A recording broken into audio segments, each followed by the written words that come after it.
Bank के chairman मुझे आकर कहते, कोई बोलता मेरे 25,000 करोड़ लो, कोई 30,000 करोड़, मैं बोलता कौन ज़्यादा रेट कम देगा। तो अभी एक बैंक ने 5.85 कोट किया, मैंने बोला इससे ले लो। तो पैसे की कोई कमी नहीं है, और इसलिए धीरे धीरे दोनों मार्ग से भी आप चलिए। तीसरी एक बात आपने बहुत अच्छी की कि आपने यहाँ पेड़ लगाने के बारे में निर्णय किया, इसको ग्रीन सिटी बनाइए। और आप हमें बहुत खुशी है कि इस रोड के आजू बाजू में काफ़ी बड़े प्रमाण पर ग्रीनरी तैयार करने की हम कोशिश कर रहे हैं।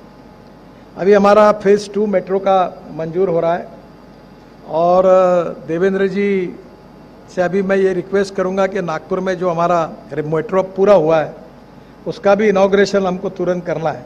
तो पारडी से लेकर या फिर आगे कनान से लेकर हम बूटीबोरी तक मेट्रो से जाएंगे, और इसके लिए साधारणतः ये काफ़ी फास्ट मेट्रो, अभी ब्रॉडगेज मेट्रो भी हम शुरू कर रहे हैं।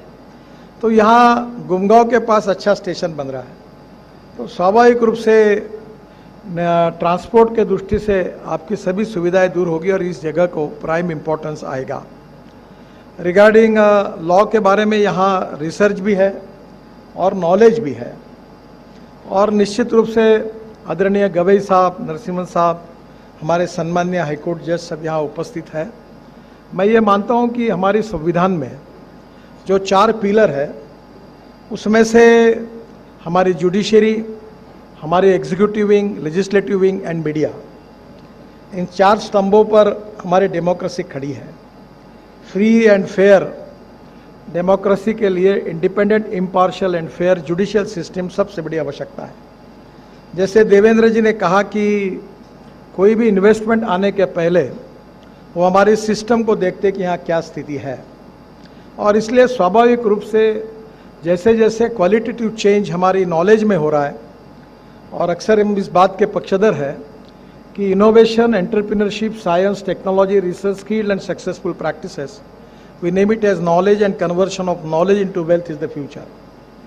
मैं लॉ का जब स्टूडेंट था तो मुझे याद है कि हम कॉलेज में पीरियड में, सुरेंद्र मिश्रा हमारे कॉलेज में थे 2 साल सीनियर, तो शशांक मनोहर जी भी मेरे 2 साल सीनियर थे। तो हाईकोर्ट में हम जाते थे, और इसलिए जाते थे कि वी आर मनोहर साहब जब आर्गूमेंट करते थे तो उनका सुनने के लिए जाते थे, और आज भी मैं अपने जीवन में उनके आर्गूमेंट को कभी भूल नहीं सकता, द वे इन विच वो आर्ग्यू कर रहे थे। अब ये इसमें काफ़ी बदलाव हुआ है।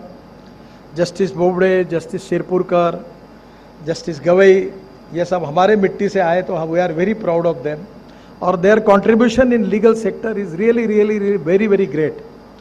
पर हम लोग धीरे धीरे जो सोशो इकोनॉमिक ट्रांसफॉर्मेशन की कमिटमेंट कर रहे हैं, वो केवल एडमिनिस्ट्रेशन में चेंजेस नहीं आएगा, तो सिस्टम में भी आएगा।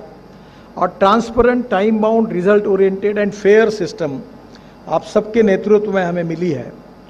केवल एक ही छोटी सी रिक्वेस्ट हमारे आप सबको, हमारी हर समय मैं करता रहता हूँ कि time is the biggest capital, और टाइम के कारण मैं अब जब इंफ्रास्ट्रक्चर में काम करता हूँ तो समय के कारण, जब मैं मंत्री था, इस बहाने से आपको थोड़ी रिक्वेस्ट करने के लिए आपकी क्षमा मांगता हूँ कि 406 प्रोजेक्ट 3,85,000 करोड़ के डिले प्रोजेक्ट थे, और जिसमें 3 लाख करोड़ से एनपीए बैंकों का हुआ था। पर आप सबके सहयोग से हमने जब इसको सुलझाया तो 3 लाख करोड़ के एनपीए से भारतीय बैंकों को बचाया गया।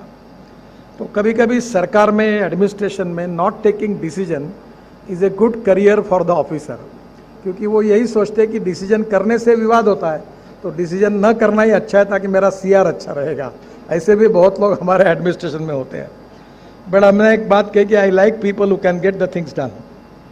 सो नेचुरली अभी काफ़ी इसमें आदरणीय मोदी जी के नेतृत्व में काफ़ी एडमिनिस्ट्रेटिव रिफॉर्म हुए, और अभी जब कैबिनेट में विशेष रूप से ट्रिब्यूनल्स और बाकी बातों की चर्चा हुई, तब अक्सर मैं लॉ मंत्री जी को और प्रधानमंत्री को कहते रहा हूँ कि भाई, whatever the decision may be, it is a right of the judiciary to give the decision, it should not be influenced by anybody.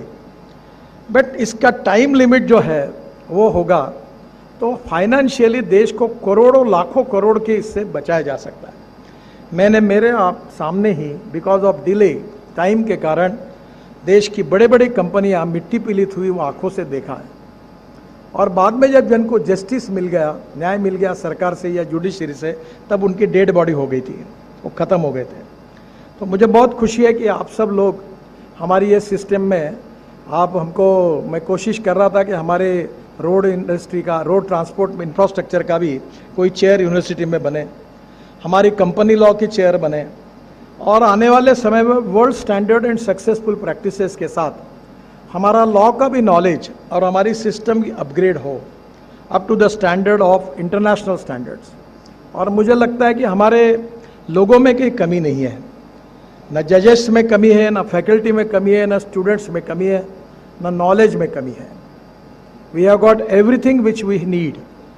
और इसलिए बहुत अच्छी बात है कि ये लॉ यूनिवर्सिटी आगे चलकर देश के इतिहास में एक ऐसा मील का पत्थर साबित होगी कि जो लॉ फील्ड को, लॉ सेक्टर को निश्चित रूप से और ऊपर जाने के लिए, क्वालिटेटिव रिफॉर्म के लिए मददगार साबित होगी।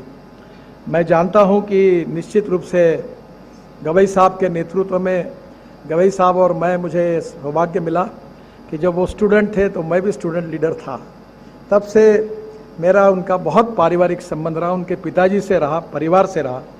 और I know that his ability and capability, और उनके चांसलर के रूप में जो उनको विरासत सिरपुरकर साहब और बोबड़े साहब से मिली है वो भी बहुत बड़ी है।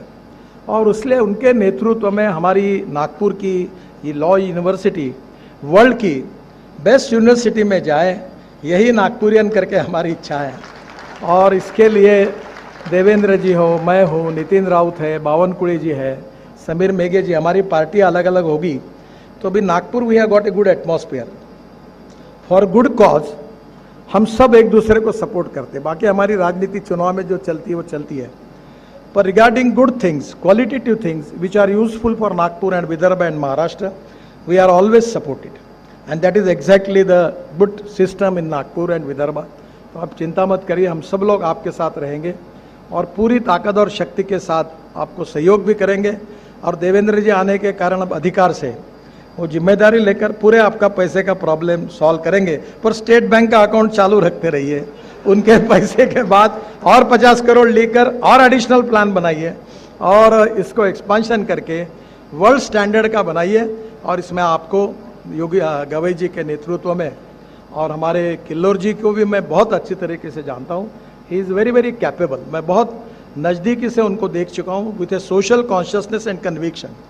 उनके लाइफ में वो किसान हो, समाज की समस्या हो, उसके लिए सोशल कॉन्शियसनेस के साथ लड़ने वाले वकील के रूप में हम उनको जानते थे। एक honest and fighting for social responsibility and social consciousness, और वो भी अब इसके चेयरमैन हैं।